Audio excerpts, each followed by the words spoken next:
Alright, welcome back to the Brew the Bazaar podcast. I'm Mickey. And sitting across from me, looking suspiciously like my co-host is... It's me, of course. You been hitting the, special brew before the show? Haha, very funny. No, I'm just setting the mood for today's topic, which let me tell you, is truly unsettling.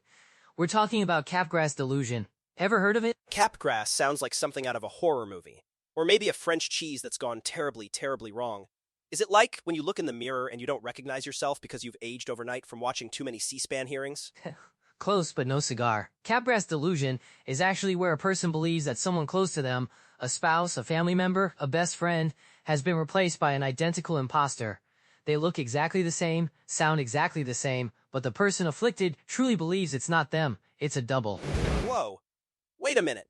So you're telling me someone could look at their wife of 30 years and say, "Nope, that's not Carol, that's Carol 2.0. The government sent her." Or worse, the aliens. This is what I've been saying, Mickey! They're already here! See, I knew you'd go straight to the deep end with this. But yes, that's essentially it. They're convinced this person, despite all evidence, is an imposter. Imagine the sheer terror, the confusion. Terror? I'd be looking for the hidden zipper. Or checking for a pulse that's not quite right. Is it just the appearance? Or do their mannerisms change? Do they start humming Hail to the Chief backwards, or something? Well, from the patient's perspective, the imposter often behaves exactly like the real person. That's what makes it so baffling and distressing for everyone involved.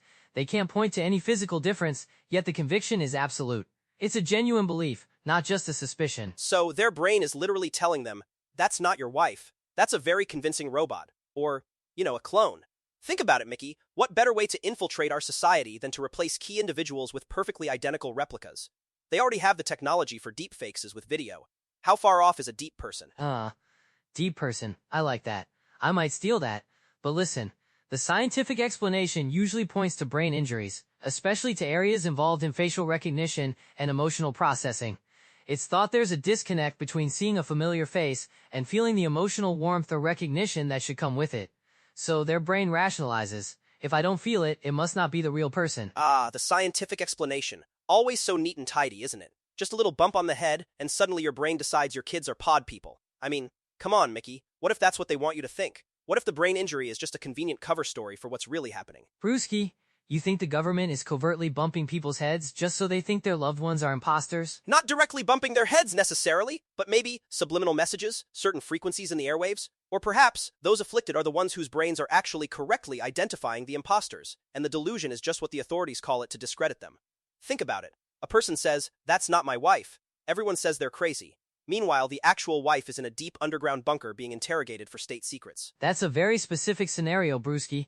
So you're saying Capgras patients are actually highly perceptive, that their brains are just better at detecting the subtle differences in the imposter that the rest of us miss? Exactly. It's a glitch in the Matrix situation. They're seeing past the illusion. Maybe the real person has been replaced by a synthetic, an android, a doppelganger from a parallel dimension. I mean, who's to say what's truly possible in this reality, Mickey? We only perceive a tiny fraction of what's out there. Well, if my wife was replaced by an android, I hope it at least remembers to take out the trash. That would be a dead giveaway. Honey, why are you scanning my face with red lasers before you say good morning? Or why does your skin feel suspiciously like industrial-grade silicone?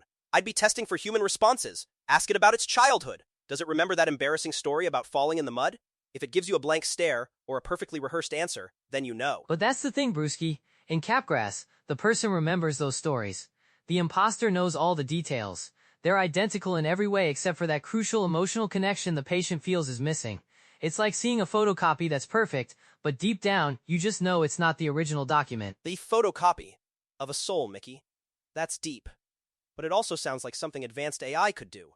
Mimic every memory, every mannerism. It's the ultimate social engineering hack. Imagine, you think you're living with your family, but they're all just programs, NPCs in your own life. NPCs? Non-player characters? So my wife could just be a character generated by some vast cosmic gaming system? It's a definite possibility. The simulation theory isn't just for science fiction, Mickey. What if these Capgras patients are experiencing a glitch in their own personal matrix? They're seeing the code beneath the surface, and that code is telling them, "Error, original asset not found, loading duplicate." Man, that would make awkward family dinners even more awkward. Pass the gravy, program 7B. I mean, seriously though, it must be terrifying for the patient. Imagine looking at your child and being convinced that's not your child. The emotional toll must be immense, not just on the patient, but on the actual family too. Whoa, absolutely. It's a tragic situation, no doubt. But it also makes you wonder about the nature of reality and identity. What is it that makes a person them? Is it just their physical appearance, their memories?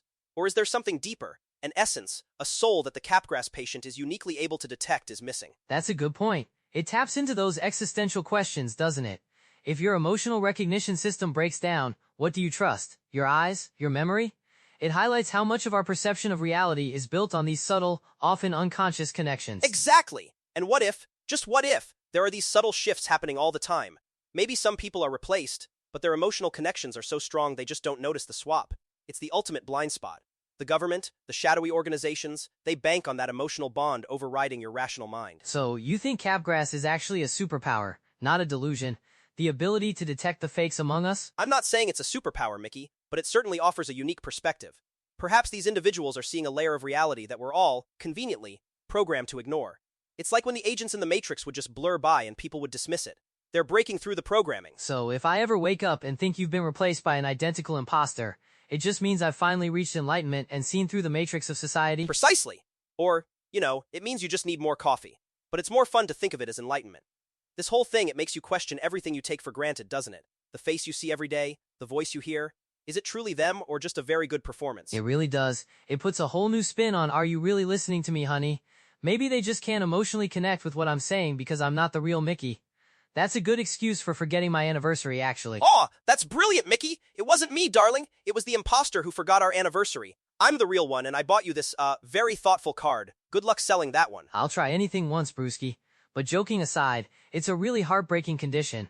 The idea of losing that fundamental recognition of someone you love, even if they're standing right in front of you, is just devastating. It highlights how fragile our perception and our mental well-being truly are. It absolutely is devastating, and it makes you wonder what other hidden layers of reality we're just not tuned into.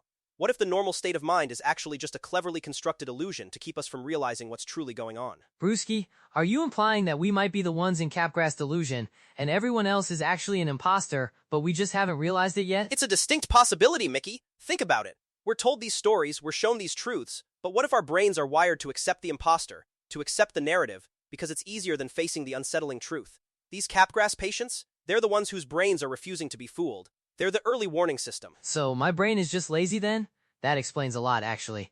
I mean, if I saw a perfect duplicate of you, my first thought wouldn't be imposter. It'd be two Brewskis, twice the conspiracy theories. Help me. You'd get double the truth, Mickey. But imagine, the government figures out how to suppress that natural alarm bell in most people. Makes you wonder about all those politicians who suddenly seem different after an election, doesn't it? Brewski, I think that's just called campaign promises versus actual governing. But I get your point. It's truly fascinating to explore how our minds construct reality and what happens when those constructions break down. Whether it's a neurological glitch or a glimpse behind the curtain, it's profoundly impactful. It definitely makes you hug your loved ones a little tighter, just to make sure they're still emitting the correct, original person vibrations. Or maybe, give them a good sniff test. Does an imposter smell like lavender and existential dread? Only if they're my wife after a long day, Brewski. But on that bizarre note, we're going to wrap up this episode of the Brew the Bizarre podcast. What a wild ride into the human psyche, and perhaps the deeper machinations of the universe, depending on who you ask. Remember, folks, keep your eyes open, your minds even more open, and if your cat suddenly starts speaking Latin, don't just assume it's a phase. It might be a feline imposter sent to monitor your internet search history. You've been warned. Thanks, Brewski, and thanks to all of you for tuning in. Stay curious, stay skeptical, or don't if you're Brewski. We'll catch you next time, and who knows what bizarre topic we'll be diving into then. Stay caffeinated. Until then, trust no one, not even your reflection. Stay stirred.